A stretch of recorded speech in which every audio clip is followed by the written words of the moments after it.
Cipher कोई state secret नहीं होता, बिल्कुल नहीं होता सर। मैं ये कह रहा हूँ हर डीसी के पास साइफर कोड पड़ा होता है। Cipher is just a means of communication. तो एक तो साइफर में तो होते हैं ना कोडेड इन सीक्रेट। हमारे टॉप सीक्रेट जो होते हैं वो लेटर्स होते हैं जो मोहर लगी होती है। हाँ मोहर लगती है टॉप सीक्रेट। अच्छा बाकी वो एक दफा जब वो खुल जाते हैं they are no longer secret, क्योंकि उन पे तो अमल हो रहा होता है, कोई चीजें ये तो नहीं होती, तो वो हर जगह पास ऑन होते हैं। मगर ये इसको चूंकि एक बंदे को टारगेट करना था, ये सारा इशू उससे चला है। वो इमरान खान ने तो एक ये किया ना कि उसने कागज का टुकड़ा लहराया था कि भी साइफर ट्रांसलेशन मैं प्ले करूंगा इसको, ये करूंगा, वो सियासत कर रहा था उसे।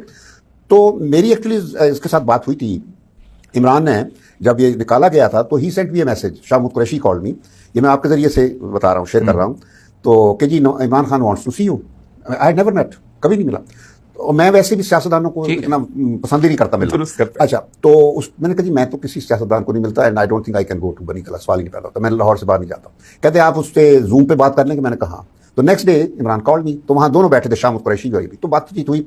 तो मैंने उसको कहा कि ये मसला जो शुरू हुआ है ना, असल जो साइफर का मसला, मैंने कहा देखो ये जो अमेरिका की तुम बात करते हो ना कि वो उन्होंने ये साजिश की है, मैंने कहा कोई अमेरिका ने कोई साजिश नहीं की है, उनकी इन्वॉल्वमेंट इप्सो फैक्टो होती है हर रिजीम चेंज में, तो ये कोई नई साजिश नहीं थी। ये साजिश अलबत्ता अंदर से होती है, हमारे यहाँ हुई है, ये तुम्हारी फौज और इन सियासी फैमिलियों के दरमियान है साजिश। मैंने कहा अमेरिका की नहीं, वो तो कोई मीटिंग भी नहीं थी हमारे सफीर के साथ, हमारे सफीर तो एक उसके साथ कॉकटेल पे बैठा गपशप लगा रहा था, तो जब प्राइवेट चीजों बातों में बात होती है उसने इन्फॉर्म किया, और वो सीक्रेट साइफर ही होता है जिससे भिजवाते हैं, तो इससे ये पड़ गया कि जी वो हो गया, पता नहीं बहुत बड़ी। जब वो साइफर एक खुल जाता है ना तो इट्स नो लॉन्गर सीक्रेट, ना स्टेट सीक्रेट होता है। और यहाँ जज बैठ के बेवकूफियां ऐसी बातें करते हैं कि ये इसको 14 साल कैद हो गई, बार काउंसिल। मैं कहता हूँ इतनी अनपढ़ कौम मैंने कभी नहीं देखी है। अच्छा आखिरी